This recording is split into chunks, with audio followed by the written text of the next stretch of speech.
competitor. So that pure La ilaha illallah, he is the father of that. He is the epitome of that.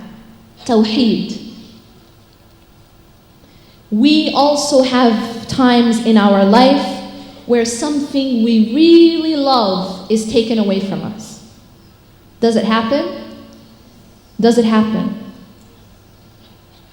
Think of the example of a child. A child who falls in love with a toy. And that child loves the toy so much that the child completely loses perspective.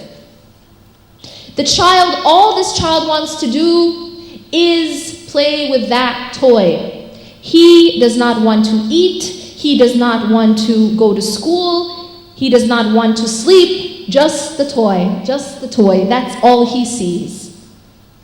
What does a loving parent do in this situation?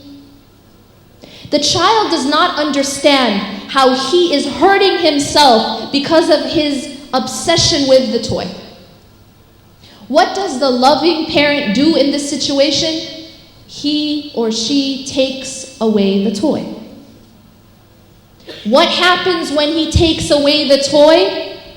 Now the child can refocus and realize that he still needs to eat and go to sleep and go to school. Sometimes in our lives, Allah gives us gifts. And we start to become so focused on the gift. Sometimes it is our spouse. Sometimes it is our children. Sometimes it is our money. Sometimes it is our status or our power.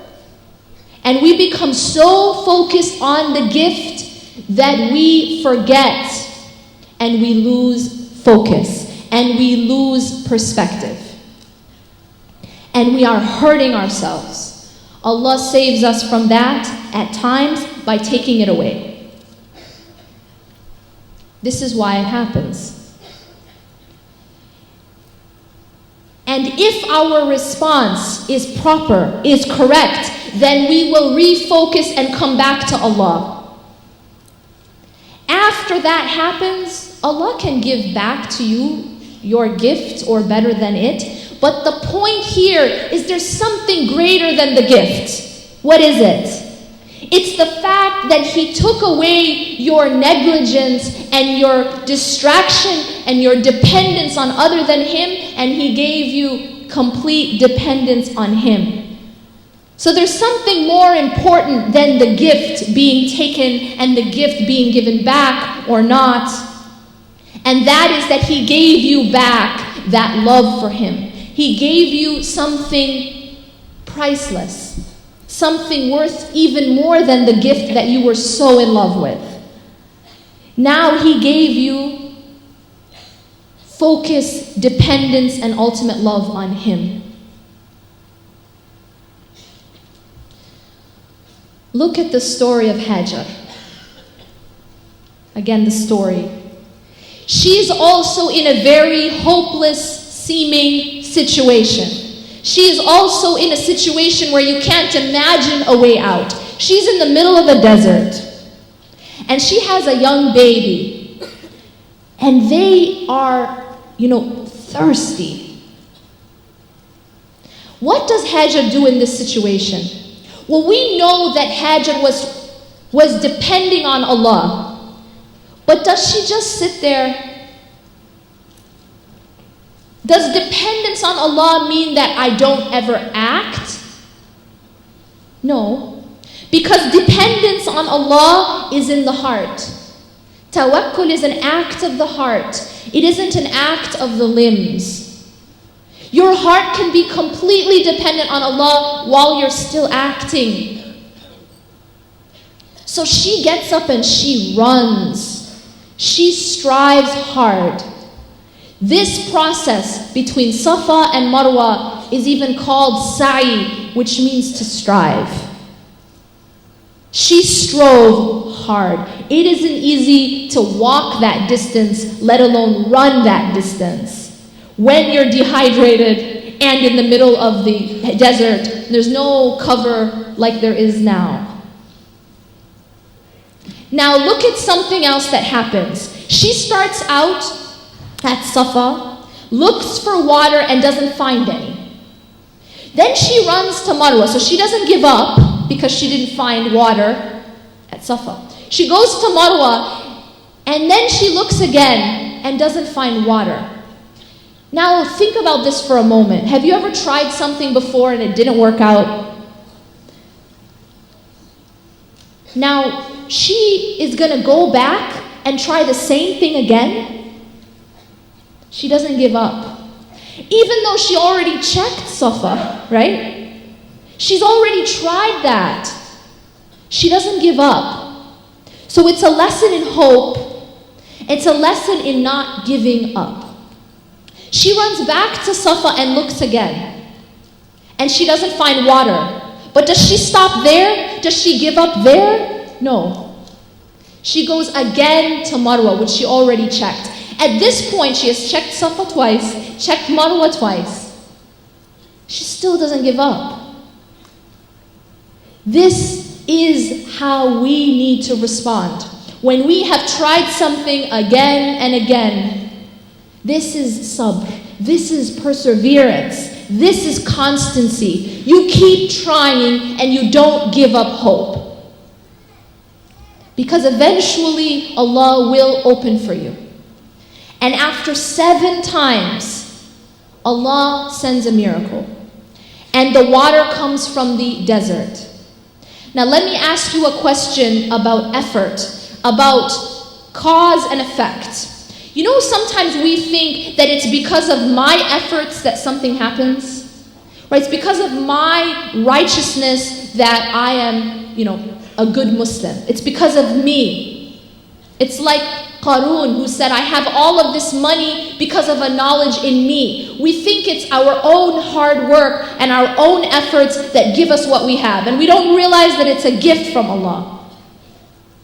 When you run 7 times between 2 hills, does water come from the sand? Is that a cause and effect?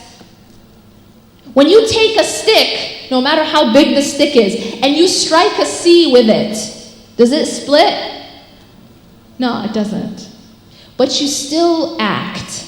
Musa a.s. still had to take an action as part of his ibadah because Allah told him to. Not because he's going to make the sea split by his action.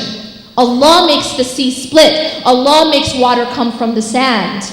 But we still have to act. He still had to strike the sea and she still had to run. So in our lives, yes, we act and we try hard and we don't give up and we keep striving, but we realize where the result comes from. The result does not come from me. The result does not come from my efforts, my actions, my deeds. The result comes from Allah. Even Jannah. The Prophet ﷺ said, no one will enter Jannah just by his deeds. And they said, even you, O Rasulullah, if there was anyone to enter Jannah by his deeds, it would be the Prophet ﷺ. He said, even me, if it were not for the mercy of Allah. Everything comes from Him. It is not my efforts that make anything happen. However, I still have to exert effort. And I still have to act. And I still have to do those deeds because they are part of my worship. And I was put in existence for only one reason. وَمَا خَلَقْتُ الْجِنَّ وَالْإِنسِ إِلَّا لِيَعْبُدُونَ. Allah tells us that the only reason that jinn and human beings were created was to fulfill ubudiyya, to be a abd to Allah, to be a slave to Allah. But please realize that when you enslave yourself to Allah, you're not like a human slave. You're not like a slave to a human being. When you enslave yourself to Allah, you are actually freeing yourself. And so the most accurate translation of abd, of Allah, is the free person. Like the companion said, I have come to free you from the servitude to the slave. and bring you to the servitude of the Lord of the slave. So Allah has created us to free us through that ubudiyyah. It is part of my ubudiyyah to act. It is part of my ubudiyyah to act. But while I am acting, my heart is facing Allah. Everything comes from Allah, including all the things we run after. What do we run after in this life? We run after love. We run after money. We run after status and dignity and respect. All of these things come from Allah. Allah is Al-Wadud, the source of love. Allah is Ar-Razaq, the source of provision. The more you run after this life, the more it runs away from you. And anyone who's tried it for long enough will nod their head. Yeah, the more you run after the creation, the more it runs away from you. This is the design of the Creator, not by accident, because it brings us back to run to Him. It redirects us, because I keep trying to run after these things. I keep trying to run after the love of people, but I'm not getting it. The more I run after the love of people and the praise of people, the less I get of it. You run after people and they're just like, leave me alone. They run away from you. The more you need them. Learn this very, very well. The more you are dependent and the more you need of the creation, the more it lets you down. The more it runs away from you. But the more you need Allah, the more He comes towards you. This is the design. The more needy I am of the creation, the more the creation pushes me away. The more needy I am of Allah, the more Allah comes to me. This is the design of the Creator. You know how you have those friends that you would maybe classify as needy? No one likes that, right? It's like one of those people you just want to avoid, am I right? Right? It's not something we are wired to be attracted to. We are repelled from that. Someone is too dependent. Someone is too needy, because we're supposed to be doing that for Allah, not for the creation. Love. We think that the more we run after the love of the people, the more we get it. But actually, that's completely wrong. Love comes from Allah. And I will end, inshallah, with this beautiful hadith about where love comes from. Because I think at the end of the day, that's what we all want. That's in some way or another. We want approval, we want respect, we want love, we want acceptance. Everybody wants that. Allah tells us that when He loves a servant, He calls out to Jibreel alayhi salam, and He says, "Oh Jibreel, I love so and so, so love him or her."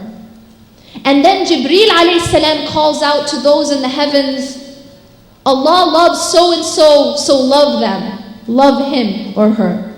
And so they love them. And then acceptance is put for that person on this earth. You see how the formula works? You don't get the love of the people by running after the love of the people. You don't get anything from the people, from the creation, by running after the creation. You get from the creation by running to Allah. So when you run after the love of Allah, and you don't have to run after it because it's already there. You only have to run after something that's running away. Allah does not run away. Allah runs to us, as we know from the Hadith Qudsi. That when my servant comes to me with one step, He comes with 10. If you come walking, He comes with speed, running. When you go to Allah, Allah comes to you, and so does the creation. Everything you're running after, you get it when you run to Allah. When you love the giver more than the gift, then and only then will you be gifted. When you love the giver more than the gift, then you will be gifted. أقول قولي هذا